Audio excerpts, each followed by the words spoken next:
한국직업방송과 연합뉴스TV가 함께 만드는 취업 전문 뉴스 투데이 고용 플러스입니다.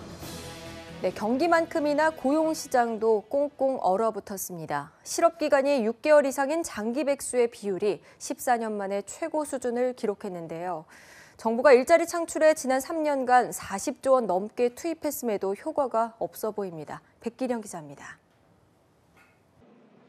고용시장이 갈수록 얼어붙고 있는데 일자리 문제는 해결 기미를 보이지 않고 있습니다. 지난해 실업자는 101만 2천 명으로 사상 처음 100만 명을 넘어 3.7%의 실업률을 기록했습니다. 이 중 6개월 이상 장기 실업자 수는 13만 3천 명으로 작년에만 3%포인트 올라 전체 실업자의 13.1%를 차지했습니다. 실업급여를 제대로 받을 수 있는 기간이 6개월임을 감안하면 이들은 수입이 끊긴 상태에서 구직 활동을 계속하고 있는 셈입니다. 전체 실업자 중 대졸자가 차지하는 비중도 45.1%로 사상 최고 기록을 썼습니다. 대다수의 전문가들은 앞으로 고용 사정은 더 악화돼 16년 만에 실업률이 4%까지 치솟을 가능성이 있는 것으로 보고 있습니다. 이 같은 장기 실업의 증가세가 장기 침체의 늪에 빠졌다는 지표라는 분석도 나오고 있습니다. 또 전체 산업에서 제조업 취업자의 비중이 꾸준히 감소하는 반면 상대적으로 생산 유발 효과가 적은 숙박, 음식점업 취업자 비중이 상승하고 있는 점도 걱정입니다. 취업을 포기했거나 실직한 노동자 중 상당수가 상대적으로 창업이 쉬운 숙박, 음식점업에 뛰어들고 있는 것으로 분석됩니다. 정부는 일자리 예산을 꾸준히 늘려 올해까지 모두 60조 원을 투입했습니다. 하지만 일자리 대책이 현실과 동떨어진 것 아니냐는 의견과 함께 장기적으로는 노동개혁, 신산업 발굴 등으로 경제 체질 변화가 수반돼야 한다는 목소리가 나오고 있습니다. 연합뉴스TV 백기련입니다. 특검은 최순실 씨의 딸 정유라 씨에게 특혜를 제공한 대가로 이화여대가 각종 정보 지원 사업을 싹쓸이했다는 의혹에 대해서도 수사를 벌이고 있습니다. 이런 가운데 교육부가 올해 최대 규모의 대학 재정 지원 사업을 추진하기로 했습니다. 박수주 기자입니다. 교육부가 사회 맞춤형 산학협력 선도대학 육성 사업, 이른바 링크 플러스 사업을 본격 추진하기로 했습니다. 공학뿐 아니라 인문, 사회, 예체능 분야까지 대학이 산학협력을 통해 기업이 원하는 인력을 배출하도록 하는 게 목표입니다.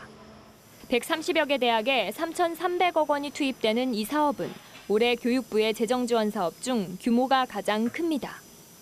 사업별로 일반대는 학교당 최대 39억 원, 전문대는 17억 원을 지원받게 됩니다. 입학자 수 감소와 등록금 인상 억제 등으로 재정 지원 사업이 절실한 대학들은 벌써부터 치열한 경쟁을 예고하고 있습니다. 55개 학교를 뽑는 일반대 산학협력 고도화형에는 104개 대학이 몰리며 일찌감치 접수가 마감됐습니다. 규모가 큰 만큼 우려도 적지 않습니다. 특히 사업평가 기준에서 정량평가는 줄어든 반면 정성평가는 많게는 무려 80%를 넘게 차지해 공정성과 객관성 우려가 나옵니다. 정성평가는 말 그대로 이제 교육부가 자체적 기준을 가지고 평가를 하는 것이고 평가위원회에게 그 결과를 맡기는 거기 때문에 결과에 대한 그 시시비비는 계속 일어날 수밖에 없는 거죠. 정유라 씨의 부정 입학 이후 이화여대에 정부의 지원 사업이 대거 몰리면서 사업 선정 과정에 대한 논란 역시 커진 상황. 이 때문에 교육부가 대학과의 합의를 통해 평가 지표를 만드는 등 심사의 투명성을 높일 방안을 마련해야 한다는 지적이 나옵니다. 연합뉴스TV 박수주입니다. 로또 복권을 사들인 횟수가 지난해 사상 최대치를 기록했습니다. 기획재정부 복권위원회에 따르면 지난해 로또 복권 판매는 액수 기준 3조 5,500여억 원, 판매량 기준으로 35억 5천여 게임으로 전년 대비 9% 가까이 증가했습니다. 판매량 기준으로 역대 최대 수치이며 로또가 한 게임당 1,000원으로 내린 이후 판매액 역시 가장 많은 금액입니다. 로또 판매가 사상 최대를 기록한 것은 100만 명을 넘은 실업자 수 등 불경기와 관련이 있는 것으로 풀이됩니다. 경제적으로 어려울 때 가장 나중에 깨는 것으로 알려진 적금과 보험 상품의 해약이 지난해 증가한 것으로 나타났습니다. 작년 말 기준 신한과 국민, 우리, 하나, 농협 등 5대 은행의 적금 중도 해지 비율은 45.3%로 전년 대비 2.9%포인트 올랐습니다. 보험업계에서는 지난해 보험 해지 환급금 규모가 지난 2015년 28조 3천억 원을 넘어 역대 최고액을 기록할 것이란 전망이 나옵니다. 전문가들은 집값과 물가가 가파른 오름세를 보이는 반면 소득은 늘지 않아서 적금과 보험 해약이 늘고 있다는 해석을 내놓고 있습니다. 계란과 채소 등의 가격이 치솟다 보니 먹는 것은 다 오른다는 말까지 나오고 있습니다. 그런데 이제는 쓰레기 봉투 값과 하수도 요금 등 서비스 요금도 줄줄이 오르고 있어 월급 빼고 다 오른다는 푸념이 나오고 있습니다. 장보경 기자입니다. 천정부지로 오른 채소와 계란 가격에 장보기가 무서울 정도입니다. 서민을 상징하는 라면과 소주값도 최근 올랐습니다. 우리나라 물가는 다른 나라와 비교해도 상당히 비싼 축에 속하는 것으로 나타났습니다. 우리나라의 과일과 쌀 등 식료품 12개 항목 등은 세계 119개국 가운데 상위 10%에 속했습니다. 그런데 문제는 최근 민간 공공 부문을 가리지 않고 상품 가격과 요금이 오르고 있다는 겁니다. 최근 한 김밥 체인이 기본 김밥 가격을 500원 올리는 등 외식비도 뛰고 있습니다. 지난해 말 갈비탕과 삼겹살, 생선회, 자장면 등 외식 메뉴 가격은 전년 평균보다 3%에서 6% 비싸졌습니다. 기름값도 상승세를 보여 운전자들을 긴장시키고 있습니다. 여기에 공공요금도 무섭게 오르고 있습니다. 서울시 상당수 자치구는 올 들어 쓰레기 봉투 요금을 440원에서 490원으로 올렸고 하수도 요금 역시 올 들어 평균 10% 올랐습니다. 인상을 검토 중인 지방자치단체가 많아 앞으로 지방 공공요금 인상이 이어질 전망입니다. 월급이 올라가진 않잖아요. 그 돈에서 그러니까 뭐 아이 학원비랑 거기다가 이제 생필품비가 많이 올라가 버리니까 엔겔 지수라 그러나? 이게 너무 높아지니까 그 양도 좀 적게씩 구입하게 되고 그러는 것 같아요. 전국 혼란 속에 고삐가 풀린 물가에 서민들의 살림살이는 더 팍팍해질 수밖에 없습니다. 연합뉴스TV 장보경입니다. 올해 물가 상승과 경기 불황 등으로 자영업자들에게는 혹독한 한 해가 될 것으로 보입니다. 특히 이들이 금융권에 진 빚이 걱정인데요. 우리 경제의 위험 요인으로 떠오르고 있어 정부도 대책 마련에 고심하고 있습니다. 김동욱 기자입니다. 수은주가 영하로 떨어진 재래시장. 아침 일찍부터 나와 언손을 녹이며 손님들을 기다려보지만 추워진 날씨보다 더 야속한 건 얼어붙은 경기입니다. 추운 거는 서민들은 싫지. 뭐든지 떼야지, 입어야지, 먹어야지, 입어야지 뭐 그러니까 힘들지. 그리고 장사도 안 돼요 지금. 너무 안 돼요. 장사하시는 분들 좀. 예, 힘들어요 아주. 경기 불황과 김영란법 등이 겹치면서 올해 자영업자들은 그 어느 때보다 힘든 한 해가 될 것으로 보입니다. 무엇보다 우려되는 건 늘어나고 있는 대출입니다. 자영업자들의 대출 규모는 모두 464조 5천억 원. 1인당 평균 금융부채는 7,523만 원으로 1년 전보다 7.7% 증가했습니다. 정부는 자영업자 부채가 전체 가계부채에 차지하는 비중을 감안해 집중 관리한다는 방침입니다. 우선 대출 흐름을 명확히 하기 위한 자영업자 대출 DB를 구축하고 유형별로 맞춤형 지원에 나선다는 계획입니다. 생계형의 경우 미소금융과 사업자 햇살론 등을 확대해 영업자금을 지원하고 기업형의 경우 소상공인 특별지원 자금 공급을 늘리기로 했습니다. 물론 이제 소득 창출 능력을 증대시켜야 되겠지만 자금부터 컨설팅해서 실패하지 않게 좀 도와드리고 또 실패를 했을 경우에는 재창업할 수 있게 지원을 하고 이런 어떤 풀세트 지원, 그래서 모든 과정에 지원 방안을 좀 망라를 좀 해볼까 합니다. 특히 금융회사들이 올해 리스크 관리에 나서면서 자영업자 대출을 축소할 수 있는 만큼 좀 더 세밀한 지원책이 시급하다는 지적이 나옵니다. 연합뉴스TV 김동욱입니다. 앞으로는 치킨집이나 카페 등이 밀집한 지역에 같은 업종을 창업하면 은행 대출금리나 조건이 나빠질 수 있습니다. 금융위원회는 은행권의 소상공인 전용 여신심사 모형을 구축하는 내용을 담은 자영업자 지원 및 대출 관리 강화 계획을 발표했습니다. 이에 따라 은행들은 매출액과 연체 이력 외에도 자영업자 대출을 희망하는 사람이 어디에 어떤 가게를 열려고 하는지 살펴본 뒤 대출해줘야 합니다. 미국이 기준금리를 인상했음에도 불구하고 외국인 투자자들이 국내 주식을 사들이며 우려했던 자본 유출은 일어나지 않았습니다. 채권 시장에서도 만기 상환된 것을 제외하면 외국인 매수 우위였습니다. 정주희 기자입니다. 미국이 1년 만에 금리를 인상하자 원화 가치 약세로 외국인 자금이 빠져나갈 것을 우려한 국내 증시는 바짝 긴장했습니다. 여기에 미국 연방준비위원회가 당초 예상보다 공격적으로 금리를 인상할 것이란 여지를 남기자 금융당국은 비상대책회의까지 열었습니다. 전 금융권의 외화 유동성 상황을 철저하게 점검을 하고 국내 은행을 비롯한 모든 금융회사의 외화 부분의 대응 여력을 양적, 질적 측면에서 제고해야겠습니다. 하지만 우려했던 외국인 자본 유출은 없었습니다. 주식시장에 단기적인 충격은 있었지만 금세 안정을 찾으면서 외국인 투자자들이 미국이 금리 인상을 결정한 12월에만 1조 7천억 원어치 주식을 사들인 겁니다. 글로벌 경기가 개선 궤도에 오르면서 외국인 투자 자금이 수출 의존도가 높은 한국에 유입돼 금리 인상의 충격을 덜어줬습니다. 작년 전체로 보면 국내 증시에서 외국인은 12조 원 넘는 주식을 사들인 것으로 나타났습니다. 반면 금리 인상으로 채권 금리와 환율이 동반 상승하면서 채권 시장에서 외국인 자금이 5천억 원 넘게 빠져나갔습니다. 하지만 2조 2천억 원의 채권이 만기가 다 돼 상환된 점을 고려하면 채권도 1조 7천억 원의 외국인 매수 우위를 보였습니다. 국내 자본시장에서 미국의 금리 인상 충격은 예상보다 적었지만 추가 금리 인상이 예상되는 만큼 금융당국이 긴장을 늦추지 않고 있습니다. 연합뉴스TV 정주입니다. 일본에서는 근로자의 과도한 초과 근무가 심각한 사회 문제가 되고 있는데요. 퇴근 후 다시 출근할 때까지 일정 시간의 휴식을 보장하는 제도를 도입하는 기업들이 늘고 있다고 합니다. 도쿄에서 김병규 특파원이 전합니다. 일본의 대형 슈퍼체인인 이나게야는 올해 안에 종업원 10,000명을 대상으로 이른바 근무간 인터벌 제도를 시행하기로 했습니다. 퇴근한 뒤 다시 출근할 때까지 10시간에서 12시간의 간격을 의무적으로 두도록 하겠다는 것입니다. 12시간의 간격을 두게 되면 밤 10시까지 근무를 할 경우 다음날 오전 10시 이전에 출근을 하지 못하게 하는 방식입니다. 이 회사가 이 같은 제도를 도입하기로 한 것은 일정 시간의 휴식을 보장해 사원의 정신건강을 지켜주자는 취지에서입니다.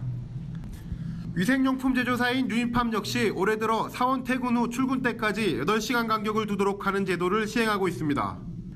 회사는 출퇴근 데이터를 확인해 사원들이 제대로 휴식을 취하지 못한 것이 확인되면 상사에게 개선을 촉구할 계획입니다. 근무간 인터벌 제도는 EU에서는 이미 1990년대 초 도입된 바 있습니다. 다만 이 제도에 대해서는 사항에 따라서 초과 근무를 조장하는 데 악용될 수 있다는 지적도 있습니다. 제도가 효과가 있으려면 초과 근무가 없는 날을 지정하거나 야근 시간을 제한하는 등 다양한 제도와 함께 실행하는 것이 중요하다는 지적이 많습니다. 도쿄에서 연합뉴스 김병규입니다. 기업 10곳 중 7곳이 올해 설 상여금을 지급할 계획이 있는 것으로 나타났습니다. 한국경영자총협회는 전국 5인 이상 364개 기업을 대상으로 실시한 2017년 설 연휴 및 상여금 실태조사 결과 이같이 나타났다고 밝혔습니다. 올해 설 상여금을 지급할 계획이 있는 기업은 68.4%로 지난해보다 5.4%포인트 감소했습니다. 평균 지급 액수는 120만 7천 원으로 조사됐고 기업들의 올해 설 연휴 일수는 평균 4.1일로 작년보다 0.5일 줄어들 전망입니다.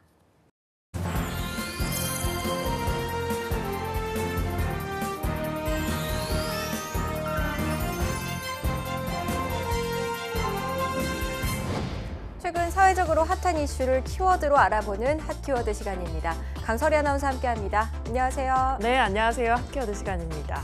2017년이 시작되자마자 미국은 백화점의 대규모 감원 소식에 놀라고 있습니다. 미국 최대 백화점인 메이시스는 올해 점포 68개를 닫고요. 만여 명을 감원한다고 발표했습니다.